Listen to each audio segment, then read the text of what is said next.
Very good morning to all my dear friends. मैं हूं Prashant Mawani. I hope you all are good. आज 26 जून 2020 है, दिन है फ्राइडे। दिन की शुरुआत करेंगे एक बहुत ही इंटरेस्टिंग कोट के साथ। You can not have a positive life and A negative mind. अगर पॉजिटिव माइंड है तो पॉजिटिव लाइफ होगी, और नेगेटिव माइंड है तो नेगेटिव लाइफ होगी। राइट, पॉजिटिव लाइफ और नेगेटिव माइंड, ये चीज़ पॉसिबल नहीं है। इसी के साथ डियर फ्रेंड्स, स्टडी आईक्यू की टीम ने मिलकर एक स्मार्ट कोर्स डिज़ाइन किया है। ये स्मार्ट कोर्स सिविल सर्विसेज की एग्जामिनेशन को ध्यान में रखते हुए डिज़ाइन किया गया है। प्री और मेंस दोनों एग्जाम्स के पोर्शन को कवर करता है ये स्मार्ट कोर्स। और ज़्यादा जानकारी के लिए डाउनलोड करें हमारा मोबाइल एप्लीकेशन। आज के लेक्चर की पीडीएफ को डाउनलोड करने के लिए checkout my Telegram channel. You can follow me on Facebook. Lecture को दूसरे स्टूडेंट्स के साथ शेयर ज़रूर करें। वीडियो पसंद आता है then hit the like button and please don't forget to subscribe to our YouTube channel. आज हमारे टेबल के ऊपर 5 इंपॉर्टेंट आर्टिकल्स हैं। सबसे पहले बात करेंगे कस्टोडियल डेथ के साथ जुड़ा हुआ एक आर्टिकल है। फिर हमारे फॉर्मर फॉरेन सेक्रेटरी ने एक बहुत ही इंटरेस्टिंग आर्टिकल लिखा है। आपको याद होगा कुछ दिनों पहले हमने इस चीज़ के बारे में विस्तार से चर्चा की थी कि चाइना जो है वो ऐसा क्यों कर रहा है। चाइना एलएसी में हमारे साथ ऐसा एग्रेसिव बिहेवियर क्यों कर रहा है, तो उसके कुछ रीजंस हमने डिस्कस किए थे। आज यहाँ पर इस आर्टिकल में मुझे कुछ इंटरेस्टिंग पॉइंट्स देखने को मिला है। राइट, कुछ और एडिशनल रीजंस आप कह सकते हैं, तो उसको हम डिस्कस करेंगे। फिर ड्रग एब्यूज़, जो लोग कोकेन, हेरोइन एक्सेट्रा ये सारी चीज़ें जो हैं उनको कंज्यूम करते हैं, तो उसके साथ जुड़ा हुआ एक बहुत ही इम्पोर्टेंट डे है। और शायद इसीलिए यूएन के हेड ने, जो ये डिपार्टमेंट है ड्रग वाला, तो उन्होंने एक आर्टिकल लिखा है। और लास्ट में इंडियन एक्सप्रेस में एक आर्टिकल है, it's about PDS, public distribution system को हमें यूनिवर्सलाइज क्यों करना चाहिए। और लास्ट में फिर न्यूज़ हेडलाइंस को देखेंगे। सेंसलेस डेथ्स, एक फादर सन यानी कि एक बाप बेटे की मृत्यु हुई है। दुखद बात यह है कि ये कस्टोडियल डेथ है। उनको अरेस्ट इसलिए किया गया था क्योंकि तमिलनाडु के हैं ये, और तमिलनाडु में जो पूरे देश में जो लॉकडाउन था, तो लॉकडाउन का बेसिकली उन्होंने वायोलेशन किया, तो उनको गिरफ्तार किया गया। गिरफ्तार करने के बाद, इस एडिटोरियल में तो नहीं लेकिन मैं इसके ऊपर रिसर्च कर रहा था, तो मुझे पता चला कि ये फादर सन डियो को सेक्सुअली एब्यूज़ किया गया। शायद उनके कपड़े उतारे होंगे, उनको मारा गया है, तो बहुत टॉर्चर किया गया उनको। क्या आपको लगता है कि सिर्फ लॉकडाउन का अगर आप वायोलेशन करें तो इतनी कठोर सज़ा होनी चाहिए? Of course not. जो भी प्रोसेस है वो करिए। राइट, अगर फ़ाइन है तो फ़ाइन कीजिए, ऐसा कुछ है तो जो भी सज़ा हो सकती है 1 मंथ की या ऐसे कुछ, तो ये बराबर है। लेकिन एक परिवार में से 2 व्यक्ति जो हैं वो मर जाते हैं, this is a matter of shame. और कस्टोडियल डेथ जो है, देखिए पुलिस की पूरी जो प्रोसेस है उसमें ऐसा है कि जब आप पुलिस की कस्टडी में हैं तो आपकी सेफ्टी की रिस्पॉन्सिबिलिटी जो है वो पुलिस की है। इसीलिए कई जो अगर कोई बीमार होता है तो फिर उनको पहले डॉक्टर के पास लेकर जाते हैं पुलिस, और चेक करवाते हैं कि सारी चीज़ें ठीक ठाक तो हैं। डॉक्टर का एक रिपोर्ट लेंगे, अगर उनको लग रहा है कि कोई ऐसा बीमार है या फिर उनको बीपी एक्सेट्रा ऐसी कोई चीज़ें हैं तो फिर उनको लेकर जाएंगे। लेकिन जनरली ऐसा होता नहीं है। लेकर जाना है, बहुत सारे पुलिस स्टेशंस में उनको लेकर भी जाते हैं, लेकिन हर जगह पर ऐसा हो रहा है ऐसा मैं नहीं कह सकता। मद्रास हाई कोर्ट ने एक सीओ मोटो, यानी कि मद्रास हाई कोर्ट को जब इस पर्टिकुलर चीज़ के बारे में पता चला, ये कस्टोडियल डेथ के बारे में पता चला, तो मद्रास हाई कोर्ट ने अपने आप एक प्रोसेस की शुरुआत की है। राइट, कोर्ट ऐसा कर सकती है, जुडिशरी के पास ऐसा पावर है। ज़रूरी नहीं है कि कोई केस फाइल करेगा तभी जुडिशरी इसके ऊपर एक्शन लेगी। अगर जुडिशरी को पता चलता है कि कुछ ऐसी गलत चीज़ हुई है तो इसके ऊपर जुडिशरी एक्शन ले सकती है। उसको हम कहते हैं सीओ मोटो कोग्निसेंस। तो यही किया मद्रास हाई कोर्ट ने, और अब इसके ऊपर एक मैजिस्ट्रियल प्रोब होगी। जो ऑटोस्पी है, ऑटोस्पी यानी कि जो पोस्टमार्टम होता है, तो इसको भी वीडियोग्राफ किया जाएगा। चीफ मिनिस्टर, तमिलनाडु के चीफ मिनिस्टर ने 10 लाख रुपए ईच यानी कि टोटल 20 लाख रुपए परिवार को कॉम्पनसेशन देने का ऐलान कर दिया है। ओके, इस एडिटोरियल में ये चीज़ नहीं है, लेकिन मैं चाहता हूं कि आप इस चीज़ को देखें। जब सरकार जो है वो आपको कॉम्पनसेशन देने का अनाउंसमेंट कर देती है, तो इसका मतलब ये है कि आप विक्टिम हैं, इजंट इट? कहीं ना कहीं ये चीज़ तो साबित हो ही गई कि ये जो बाप बेटे हैं तो उनकी हत्या हुई है, कस्टोडियल डेथ जो है, कस्टोडियल मर्डर हुआ है। दो सब इंस्पेक्टर्स और एक इंस्पेक्टर को, दो सब इंस्पेक्टर्स को सस्पेंड किया गया है, एक इंस्पेक्टर जो है उनको कंपलसरी वेट के ऊपर रख दिया गया है। अब इसके ऊपर थरो इन्वेस्टिगेशन होगी, और जिस प्रकार से उनको मारा गया है, ऐसा लग रहा है कि जानबूझकर उनको अरेस्ट किया गया था। शायद कुछ हुआ होगा पास्ट में पुलिस के साथ, या फिर जो इन्वॉल्व लोग हैं उनके साथ कुछ हुआ होगा, इन बाप बेटे का कोई होगा इश्यू, या फिर कोई टसल एक्सेट्रा कॉन्फ्लिक्ट। और यहाँ पर मौके की तलाश देखते हुए कि भाई किसी ने आप एक गलती करें, जब भी आपकी कोई गलती होगी तब मैं आपको पकड़ूंगा, तो ऐसी ही सिचुएशन देखने को मिल रही है। जनरली क्या होता है कि अगर आप रेस्ट्रिक्शंस को ओबे नहीं करते तो section 188 of Indian penal code apply की जाती है, लेकिन यहाँ पर section 383 extortion by threat, section 506 sub section 2 criminal intimidation, तो ये एडिशनल चीज़ें ऐड की गई हैं। और ये जो टेक्निकल चीज़ें हैं आईपीसी के साथ जुड़ी हुई, उसमें आप एक दो कलम डाल देंगे। फॉर एग्जांपल किसी ने आपको मारा है, राइट, किसी ने आपके ऊपर हाथ उठाया, तो वो डेफिनेटली एक आपके साथ वायलेंस हुआ है, लेकिन इसकी कोई इतनी बड़ी सज़ा नहीं है। किसी ने आपको एक थप्पड़ मारी तो it's not a big deal, right. In law आपको इसका बहुत बुरा लगा, शायद आपको पूरा जीवन जो है वो चीज़ याद रहे। तो आप कंप्लेन करवाने जब जाएं और आप कहेंगे कि उसने मुझे थप्पड़ मारा है, तो पुलिस इसके ऊपर कोई एक्शन नहीं लेगी। लेकिन अगर आप कहेंगे कि भाई थप्पड़ के साथ साथ उन्होंने मेरे गले में मैंने जो सोने का चेन पहना था वो उन्होंने छीन लिया है, मेरे जेब में से मेरा फ़ोन ले लिया है, राइट, तो अब ये एक बहुत ही सीरियस, ये एक लूट आप कह सकते हैं, राइट, बेसिकली लूट की आपकी, तो ये अब एक सीरियस चीज़ हो गई। अब इसके ऊपर जो सज़ा है वो बहुत ही कठोर है। तो यहाँ पर यही चीज़ की गई है कि नॉन बेलेबल कुछ ऐसे ऑफेंसेस है वो डाल दिए गए। इंटिमिडेशन जो है उसमें फिर रिमांड की परमिशन मिल जाती है। और अब देखते हैं आगे इसमें क्या होता है। लेकिन कस्टोडियल डेथ जो है वो हमारे देश में एक बहुत ही मीन्स न्यूज़ में रिपोर्ट होती रहती हैं, तो it's a very common thing. और ये बहुत ही सैड है कि जो आपकी रक्षा करने के लिए हैं उनके ही प्लेसेस में अगर आप जाएंगे तो वहाँ पर ही सबसे ज़्यादा वायोलेशन होता है। तो that's a very sad thing. और हाथ उठाना जो है that's a very common thing in our country, कि आपने लॉकडाउन के टाइम पर भी देखा। I do understand necessary force का इस्तेमाल करना जो है वो हर एक मीन्स पुलिस को नेसेसरी फोर्स का इस्तेमाल करना पड़ता है प्रैक्टिकली स्पीकिंग, लेकिन कोई ऐसे ही खड़ा है आपके साथ बात कर रहा है और आप उनको मानने लगेंगे, दैट्स अगर हाँ कोई फिजिकल इंटिमिडेटिंग है, कोई आपके ऊपर वायलेंस कर रहा है, ऐसी कोई चीज़ है, मना कर रहा है, नहीं मान रहा है, तो दैट्स अ डिफरेंट थिंग। लेकिन ऐसे ही कोई खड़ा है, एक्सप्लेनेशन दे रहे हैं और आप उनको मार रहे हैं, तो ये सारी चीज़ें जो है वो काफ़ी गलत है। ऐसा हम एक्सक्यूज़ नहीं दे सकते कि अगर फोर्स का इस्तेमाल नहीं करेंगे तो लोग बाहर निकलेंगे, मीन्स तो लोग बाहर निकलेंगे, ऑर्डर्स को मानेंगे नहीं। It's not like that.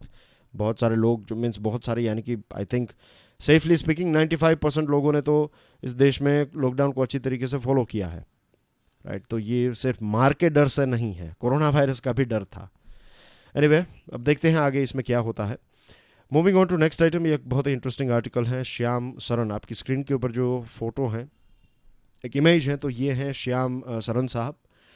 Farmer foreign secretary रह चुके हैं और मल्टीपल गवर्नमेंट, सिर्फ ऐसा नहीं है कि यूपीए गवर्नमेंट में या फिर एनडीए गवर्नमेंट ने, दोनों गवर्नमेंट्स में उन्होंने टॉप लेवल के ऊपर काम किया है।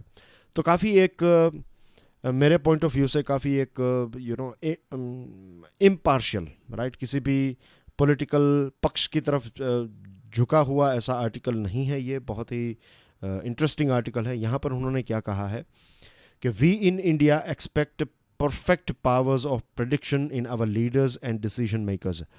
हमारे देश में, और ये चीज़ है हमारे देश में, मैंने भी ये ऑब्ज़र्व किया है, आई थिंक आपने भी ऑब्ज़र्व किया होगा कि कोई भी लीडर हैं, फॉर एग्जांपल हम मोदी साहब की बात करें या फिर मनमोहन सिंह साहब की बात करें या फिर इंदिरा गांधी जी हैं, अटल बिहारी वाजपेयी, कोई भी लीडर हैं, कोई भी प्राइम मिनिस्टर, और सिर्फ प्राइम मिनिस्टर्स की बात नहीं है, चीफ मिनिस्टर्स को भी आप ले लीजिए इसमें, हम ऐसा एक्सपेक्ट करते हैं हमारे लीडर्स से कि वो जो डिसीजन ले ये डिसीजन सिग्मा 6 होना चाहिए या फिर 100% परफेक्ट ही होना चाहिए। इसमें अगर फ्यूचर में आज आपने कोई डिसीजन लिया, लेट्स से जनधन अकाउंट खोलने का डिसीजन लिया, 10 साल के बाद ये पता चले कि जनधन अकाउंट जो है ये फेलियर है, तो फिर जिसने ये डिसीजन लिया था वो सरकार देशद्रोही है या फिर देश का पतन उनकी वजह से ही हुआ है, इन्होंने ही ये किया है एंड थिंग्स लाइक दैट। ये बहुत सारी चीज़ें आपने भी सुनी होगी, इज़न्ट इट?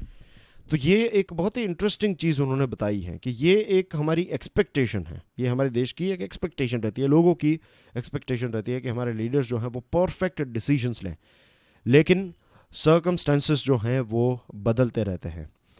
और ग्लोबल या फिर डिप्लोमेटिक वर्ल्ड की बात करें तो आपने जो डिसीजन लिया, तो ऐसा नहीं है कि आपका डिसीजन जो आपने लेट्स से 2 स्टेप आगे बढ़ने का डिसीजन लिया, ये आपका डिसीजन है, लेकिन एक स्टेप आपने लिया और दूसरे स्टेप में कोई और देश आकर वहाँ पर खड़ा रह गया है, तो फिर आपका ये 2 स्टेप वाला डिसीजन जो है वो फुलफिल नहीं हो सकता। तो दूसरों के डिसीजंस जो हैं उनकी इम्पैक्ट भी हमारे ऊपर होती हैं, उनके डिसीजंस की वजह से चीज़ें बदलती रहती हैं। तो ये कॉन्स्टेंटली एक बहुत बड़ा इंजन है जो चेंज होते रहता है, जो कंटिन्यूस मोशन में है। तो सर्कमस्टेंसेस हमेशा एक जैसे नहीं होते हैं। आज जैसे आप डिसीजन लेते हैं, आप मैक्सिमम ट्राई करते हैं कि फ्यूचर में ये चीज़ों को ध्यान में रख, जो भी चीज़ें आपको पॉसिबली पता है या फिर हो सकती है वो सारी चीज़ें कैलकुलेट करके डिसीजन लेते हैं, लेकिन फिर भी फ्यूचर में चीज़ें जो हैं वो काफ़ी बदल सकती हैं। फॉर एग्जांपल यहाँ पर एक श्याम सरन साहब ने लिखा है कि ट्विटर के ऊपर और सोशल मीडिया के ऊपर उनके बारे में काफ़ी भली बुरी बातें बताई जाती हैं।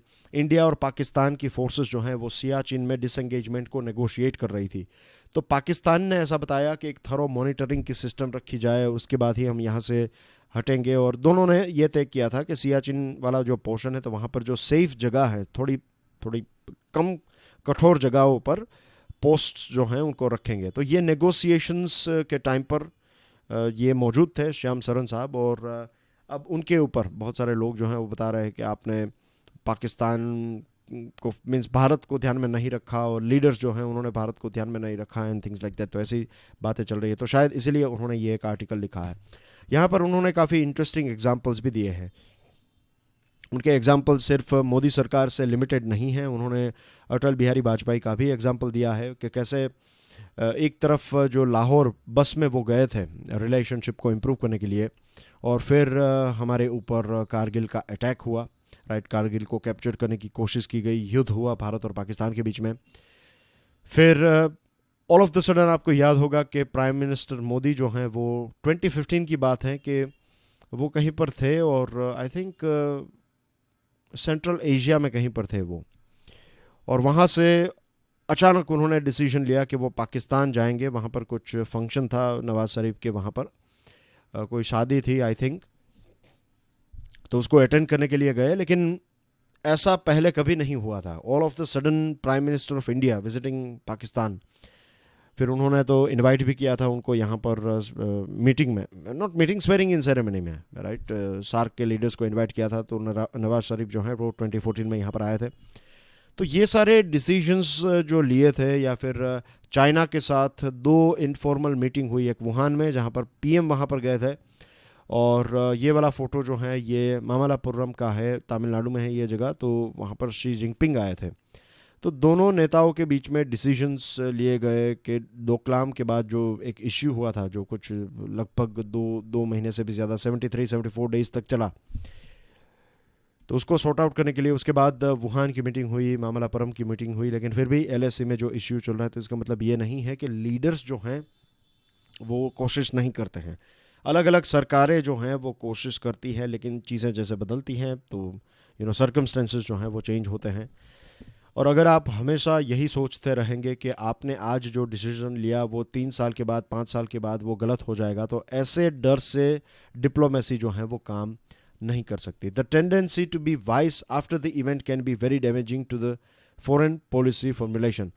कि tendency to be wise after the event, एक चीज़ हो गई, फॉर एग्जांपल क्रिकेट की बात करो, अरे यार उसको ऐसे खेलना चाहिए था। अब हम देखते हैं ना कि कई बार लोग कहते हैं कि नहीं ये ऐसा बॉल था तो ऐसे खेलना चाहिए था, लेकिन जब आप पिच पर हैं एज एन ऑडियंस हम कह सकते हैं, लेकिन जो बैट्समैन हैं उनको पता है कि क्या हुआ, उनको भी पता है कि ऐसा खेलने चाहिए था, लेकिन वो हो जाता है।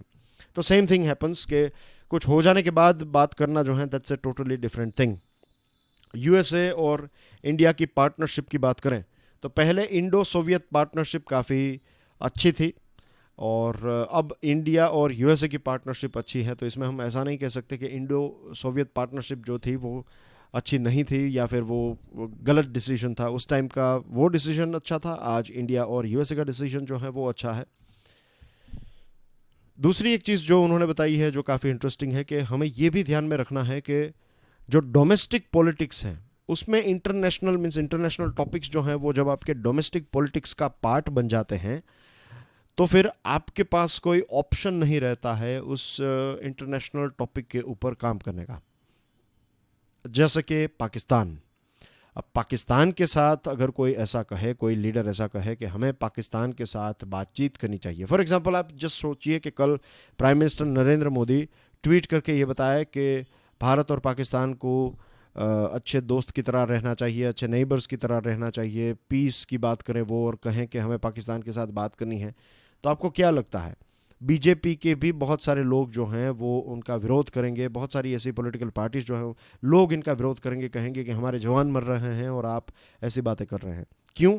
क्योंकि ये डोमेस्टिक पॉलिटिक्स का पार्ट बन चुका है कि कौन सी पार्टी पाकिस्तान के खिलाफ कितना कठोर स्टेप लेगी, क्या लेगी। तो ये सारी चीज़ें डोमेस्टिक, ऑफ कोर्स इम्पोर्ट, ऐसा नहीं है कि लोगों को इसके बारे में बोलना ही नहीं चाहिए, लेकिन डिप्लोमेसी को काम करने के लिए ये भी छूट होनी चाहिए कि जो चीज़ें डिप्लोमेट्स या फिर डिप्लोमेटिक वर्ल्ड के लिए सही है, अच्छी है, तो उन चीज़ों के ऊपर काम करने की स्वतंत्रता भी होनी चाहिए। एंड ऑफ द डे ये जो श्याम सरन साहब है वो लिखते हैं कि सक्सेसिव गवर्नमेंट्स जो भी उनको पता है, उनका जो भी एक्सपीरियंस है उनसे वो बताते हैं कि अलग अलग आइडियोलॉजी, अलग अलग पॉलिटिकल बैकग्राउंड के जो लीडर्स हैं सभी ने भारत के हित में काम करने की कोशिश की है, ऐसा उनका एक्सपीरियंस है।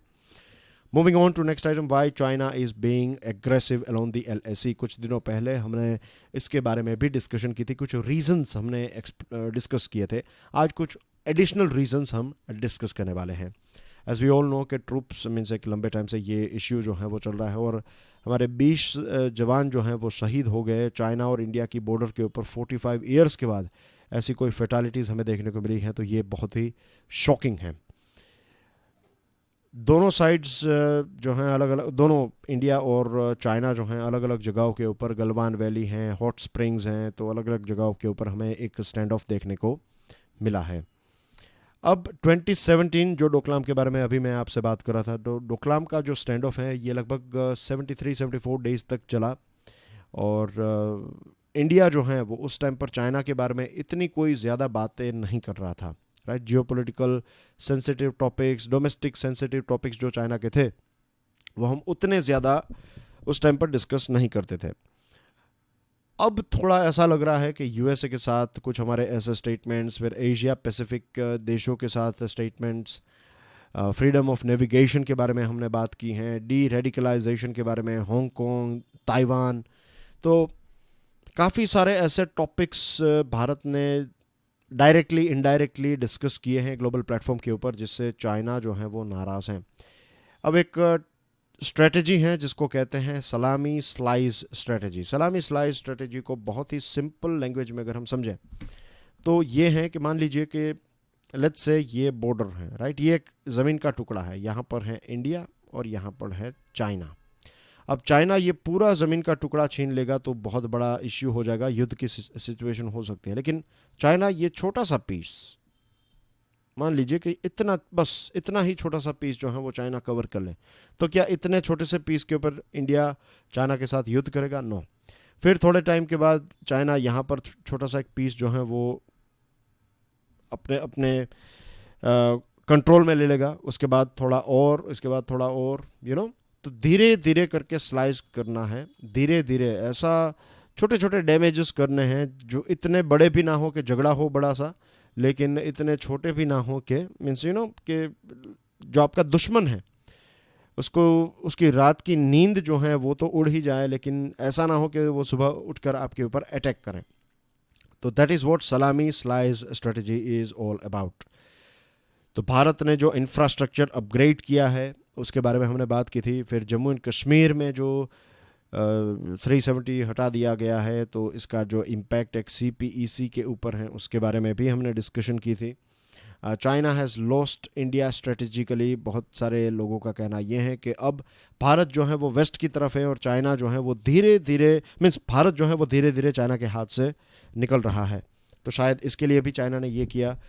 पोस्ट कोविड-19 वर्ल्ड की जो फॉरेन पॉलिसी है चाइना की, वो दिखा रहा है चाइना। तो ऐसे बहुत सारे डिस्कशंस हमने, रीजंस हमने दिए थे, लेकिन यहाँ पर ये बताया है कि एक चीज़ क्लियर है, राइट। आज का चाइना जो है उनका एम्बिशन कुछ अलग है। पहले का जो चाइना था वो चाइना अलग था, जिस टाइम पर ये कहते थे कि पीसफुल राइज कीजिए, आप पीसफुल डेवलपमेंट कीजिए, किसी के साथ झगड़ा मत कीजिए। ये फिलोसॉफी थी चाइना की कि आपकी कैपेसिटी जो है उसको दिखाने की कोशिश मत कीजिए, आप कितने ताकतवर हैं वो मत कीजिए, ऐसी चीज़ों में एंगेज मत होइए, right. Just focus on your progress. लेकिन शी जिनपिंग का जो चाइना है, उनको लगता है कि अब वो वहाँ पर पहुँच गए हैं जहाँ पर उनको पहुँचना था, जो उनका लक्ष्य है वो अचीव हो चुका है, इकोनॉमिक डेवलपमेंट हो चुका है, अब ताकत दिखाने का वक्त जो है वो आ चुका है। तो यही वो कर रहे हैं, राइट। कोविड-19 आउटब्रेक की वजह से देखिए, यूएसए में एक ऐसे प्रेसिडेंट हैं जो दुनिया से यूएसए को अलग करना चाहते हैं।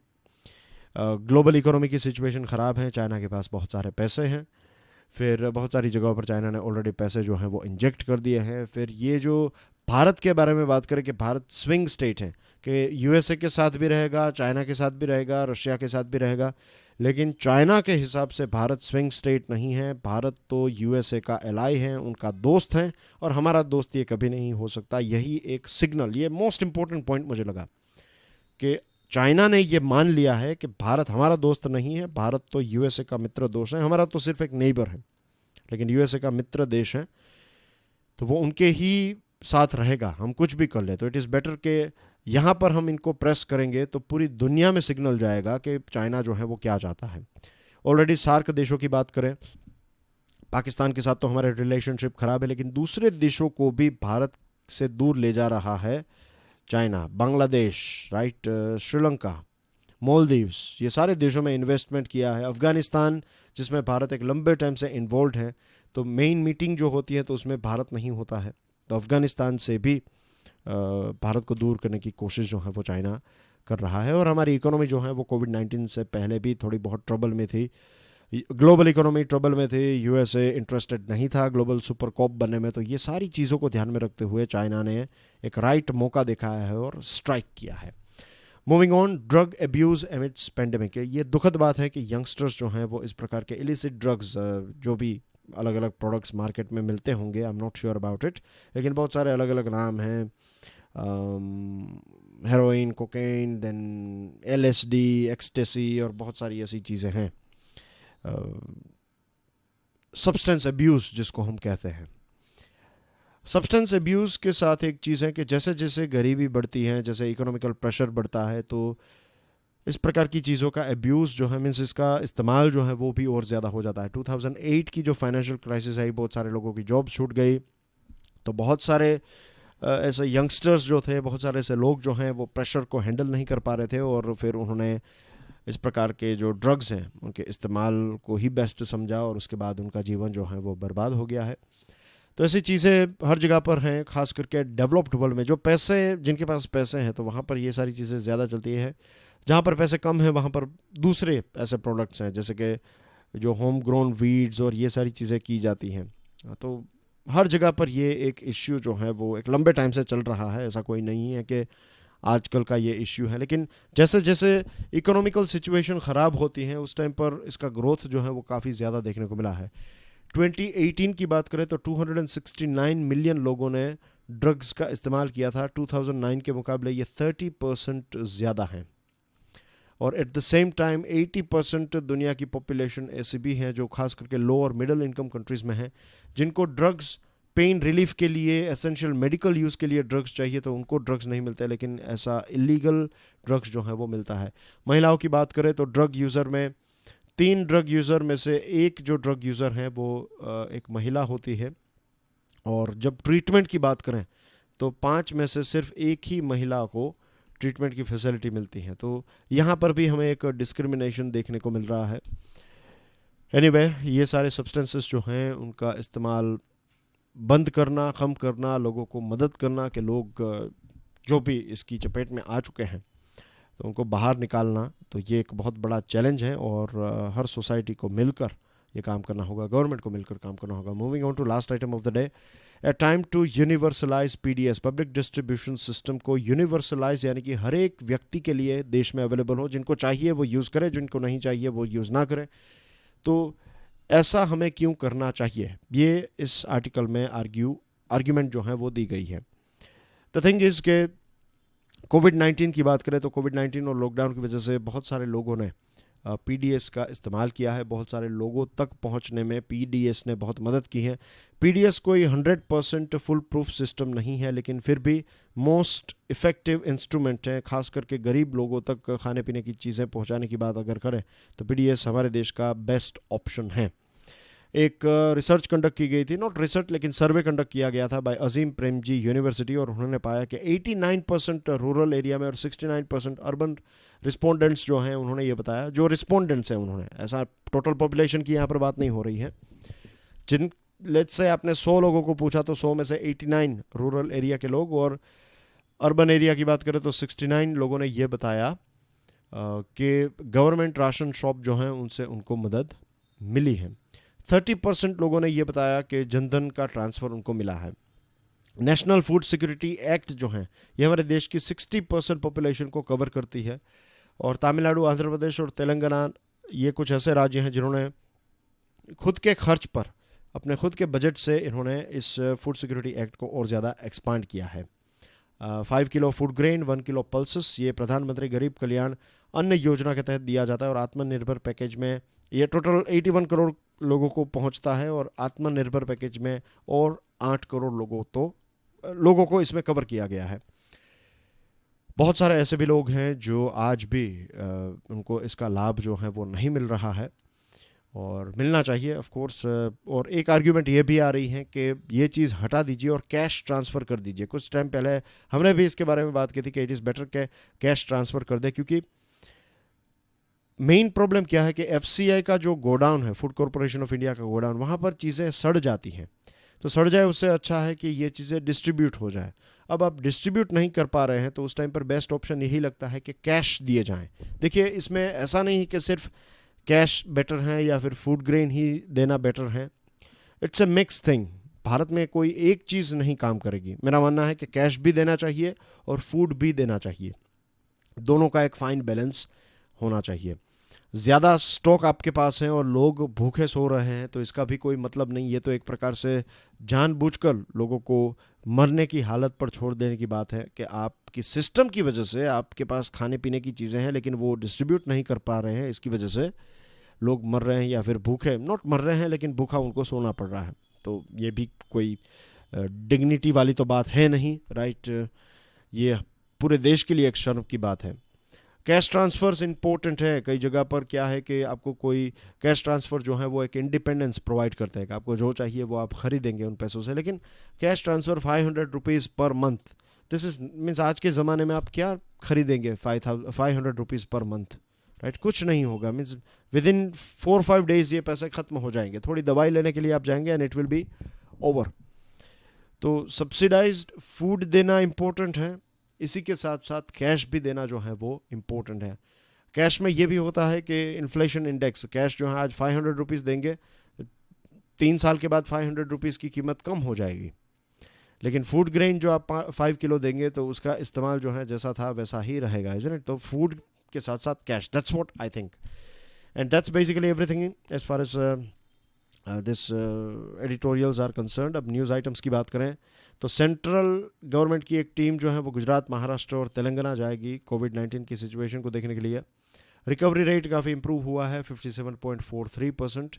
भारत ने चाइना को स्लैम किया है। भारत ने चाइना के बारे में ये बताया कि आपने बार बार पीस एग्रीमेंट को वायोलेट किया, आप ज़्यादा से ज़्यादा सोल्जर्स को वहाँ पर डिप्लॉय कर रहे हैं। प्रधानमंत्री साहब आज एक आत्मनिर्भर उत्तर प्रदेश रोजगार अभियान लॉन्च करने वाले हैं। CBSE cancels 10th and 12th examination. Bihar में 83 लोगों की मृत्यु हुई ये बिजली गिरने की वजह से, और यूपी में भी लोगों की मृत्यु, कुछ टोटल जो हैं वो 130 तक पहुंच गया है। इतने सारे लोगों की मृत्यु हुई, ये बहुत ही दुखद बात है। जम्मू एंड कश्मीर में 2 एलईटी के टेररिस्ट को मार दिया गया है। Serological survey to determine spread of corona virus in Delhi begins today covering 20,000 people. और जो नॉर्मल ट्रेन्स हैं वो सस्पेंडेड रहेगी टिल 12 अगस्त। और जो स्पेशल ट्रेन्स हैं वो चलेगी, 230 जितनी स्पेशल ट्रेन्स हैं। आज 26 जून है, तो इसको ऑब्जर्व किया जाता है as international day against drug abuse and illicit trafficking. इसीलिए जो आर्टिकल है वो हमें आज पढ़ने को मिला था हिंदू में।